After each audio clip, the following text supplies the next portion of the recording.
was to do my own work. I heard that voice from the teacher so many times. Don't look at Bruce Rockwell's paper. I can hear it through the years. I was, in fact, a pioneer in collaborative learning, but I was not being acknowledged for it. But when you look at how people are taught to work cooperatively today, and then in the workplace to do teamwork, I'm trying to tell you that those concepts in that form literally did not exist, that the whole concept of education has been completely turned on its ear, and you can mark the points of its movement. So the question you're asking is a good one, but I think it matters from what point of view we're asking it. From one point of view, I put all my stuff, I hope people will buy this. Not that many are, but the ones who are like it. Islands in the Clickstream, you can have one for $20. They retail for $30. If the book guy was here, you'd have to pay $30. You can get it from me for $20, signed. You can get it on Amazon for $4.99. That's the other thing that's happening in the book industry. These books were out and available for less than 24 hours when it began showing up, quote unquote, used on Amazon. Because the distribution channels haven't quite factored in how you can get a hold of books and make them available immediately. I'll also give 2 away at the end, which makes you stay. Yeah, go ahead. Let me then put it in context. If you're an individual with a contribution in this collective network community, where is your value? And I don't mean the euphoric. No, I understand. When people will just simply take it. How do you measure your value? And how do you put boundaries around it, and how do you secure it? It's a great question, and I'm just suggesting that we do not yet have the answer. And we don't have the answer for the same reasons that when we're doing counterterror, ports. In terms of boundaries going down, think about the terrible challenge it posed. Our commitment had been to globalism. Our empire is built on quote-unquote free trade, which means markets everywhere for us. And we will take resources and we will send goods, and you will get poorer and we will have more. And that's the way we've been running the world for 50 years. As much of it as we can, and after the Cold War, it's the whole thing, kind of. All right, so we wanted boundaries down, free trade, ease of travel. It's no different than the information security problem. It was a trade-off. You know that in the DARPA days, right? Either you want access or you want security, and that's still a big part of the problem. So suddenly terrorism rears its ugly head, and we've got to do all kinds of things that would inhibit the free flow of goods. And we still haven't solved the problem of tankers and containers and ships. We're doing a lot of things about it, trying to take it all the way back to the origin and the source and tracking it back there before it gets to our shores. But the truth is, it's a trade-off. How can you have the free flow of goods and at the same time inhibit every single granular piece that might contain a piece of a dirty bomb that's going to reassemble inside? And it is very much like computer security. And somebody showed me an Java app the other day. It's just so clever, and it breaks itself down into little pieces, and they go right through the firewall. You can't, and then there's one piece that reassembles the other pieces inside, and you got a program functional inside the firewall. It's ingenious, but it defeated the whole purpose of application server security. And people who saw it in that space just, holy it's like that. So these are very difficult problems. It's trade-offs. And the hackers that are good, some of you may be them. But the ones who I talk to tell me that, we have 0 days, we've owned this. We don't need to do viruses, we own the boxes. We travel in small, stealthy groups. You don't know our names, you don't know the names of our real groups. We only trust one another. Nobody brags, nobody tells anybody what we've got. We know how to watermark stuff, we know how to give people wares that we can track through the net and see who they really are. And we have 0 days galore coming out of our ears, exploits coming out of our ears, because there's so many. And by the time they show up 18 months later, this big argument about disclosure is for them a smokescreen, because the real work has already been done a year, 2 years earlier. And we own your boxes. And then when you look at who the hackers are, that was my big surprise. I mentioned I went to DEF CON 10 years ago. I did talk at the Pentagon about 6 months ago, and 1/3 of the people in the room I knew from DEF CON. But at DEF CON they're dressed, like this, black and dreads and, the whole thing. I think they're wigs, because there they were, protecting the backbone. So the problem is that when you ask those questions to hackers, then you realize that, of course, the same people, as I said to the hackers, inside are not only doing it, but doing it in spades. The best hackers are inside. They have the Trojans. They have the backdoors. They're built that way from the ground up, and they always have been. Do you think we're going to export shipments of Windows boxes that are impregnable? Are you kidding? In a dangerous world? I mean, just if we really wanted to get into what's really true about that whole space, you'd realize that there are layered levels of reality, different contradictory narratives that different people believe according to their need to know. And that can often be a psychological need as well as a compartmentalized need. But, okay, my clock is working, but it's always 12 o'clock and blinking. So it's working kind of. By one definition. I don't know what time it is. It's after 9, right? Okay, let me just read this thing then. I'll do a little bit more. I talked about play, and I was about to read what I thought was the coolest thing. Then I got sidetracked. I'm standing next to this museum shop waiting to go in the IMAX, and this is what they're selling. They just have a poster. This is what they're selling at the museum shop. Off-world gear. Weapons for the mind. Weapons for the mind. Think about that. Remote viewing, ESP, psychokinesis, weapons for the mind. Mind control, use of drugs, hypnosis, Manchurian candidate stuff. We've been doing that for 60 years. You know that, right?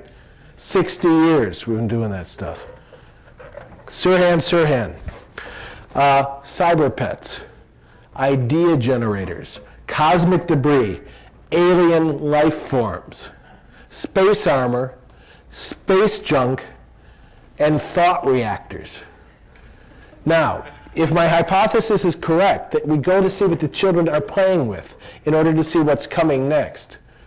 Now, you start to get the idea, not only is it coming next, but if it can be formulated like this, it is not only next, it's here. Because things move from the edge to the center. This is something I profoundly believe, and it hasn't been contradicted, that by the time a new idea has moved from the edge to the center and has become the core of a consensus, it is obsolete. In other words, by the time everybody is in compliance, compliance is insecure. Because the network, by definition, has been changing. Meantime, exploits have been found, and the compliance about the boxes of which you can check is no longer compliance to a secure map.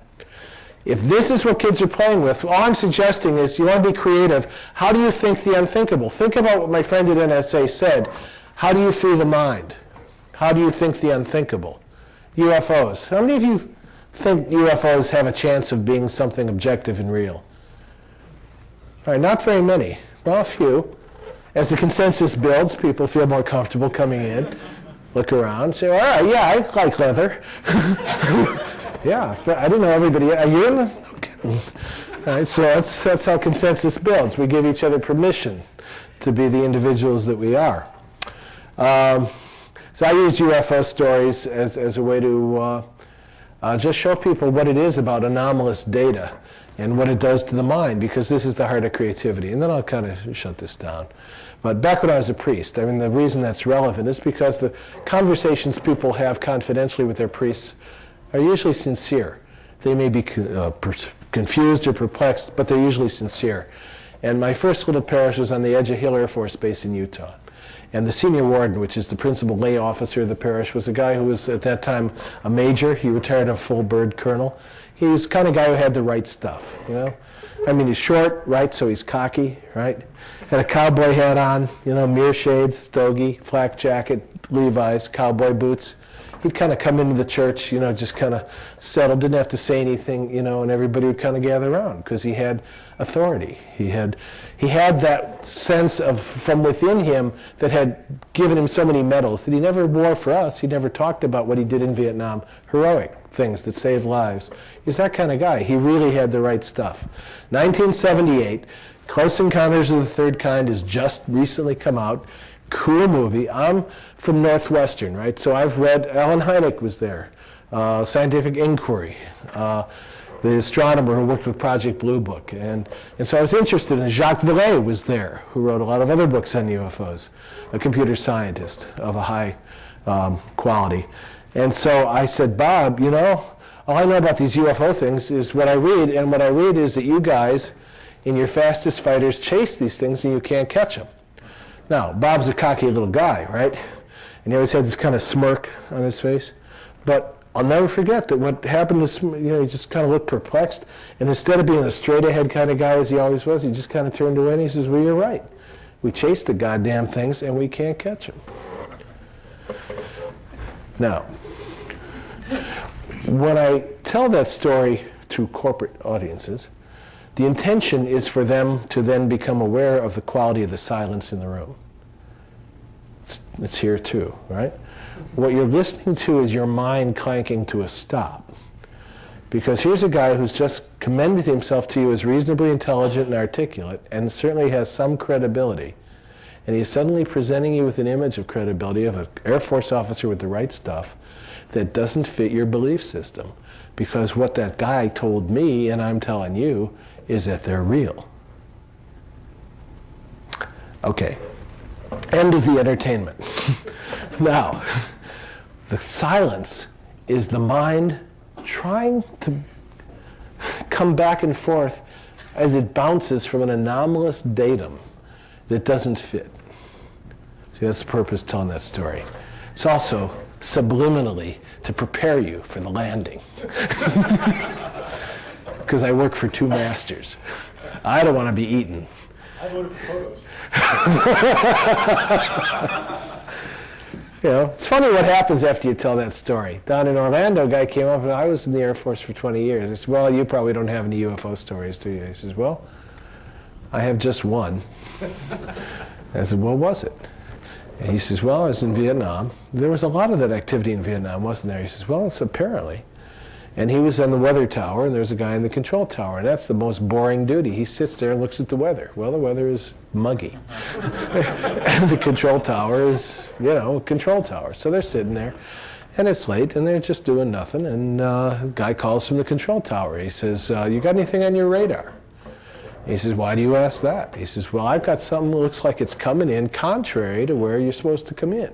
It's coming in the opposite direction of the way we approach the runway.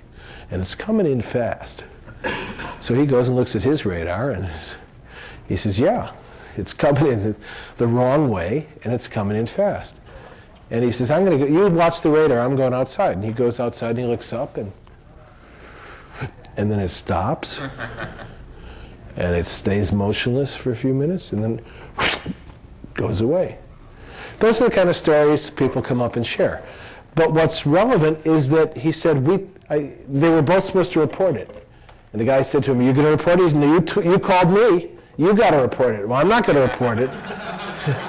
I cannot tell you how many times people have told me a story like that. I'm not going to jeopardize my career. A commercial pilot told me, he says, well, we share the stories with each other. But when you've had a superior officer or a president of the company say, he must have been drinking, and your career is on the line, you learn you shut up. As my friend at NSA who does deception tells me, illusion, misdirection, and ridicule. But the greatest of these is ridicule. Because then you can hide something in plain sight. If you say that that table is there, and I say, you're not getting your room tonight. You're going to stand in the corner with your nose on the wall. And you think I'm kidding, and then you go to the corner, and everybody else watches. We only have to put one guy in the corner with his nose on the wall, and pretty soon, tomorrow morning, I say there's no table, and everybody says, no table, no table. And pretty soon we all are in agreement. All I'm suggesting is that I've heard stories like that as a priest for 25 years, and my friend at NSA also wanted to know, passion to know, part of creativity. And he used his position when people came to the fort from all over the world, military and intelligence people, to have that same kind of confidential conversation inside and say, hey, you're at Minot, or you're at Pease Air Force Base, or you're at White Sands. What about that report? What was that? And he got the same thing. So what he concluded, he's in his 70s now, and he said, the only thing I can conclude is that there is an intrusion into our civilization over time from something somewhere else. All right, so anyway, creativity is about thinking the unthinkable. The first time I heard it, I thought they were great stories. They're numinous stories, mandalas. When Bob said that to me,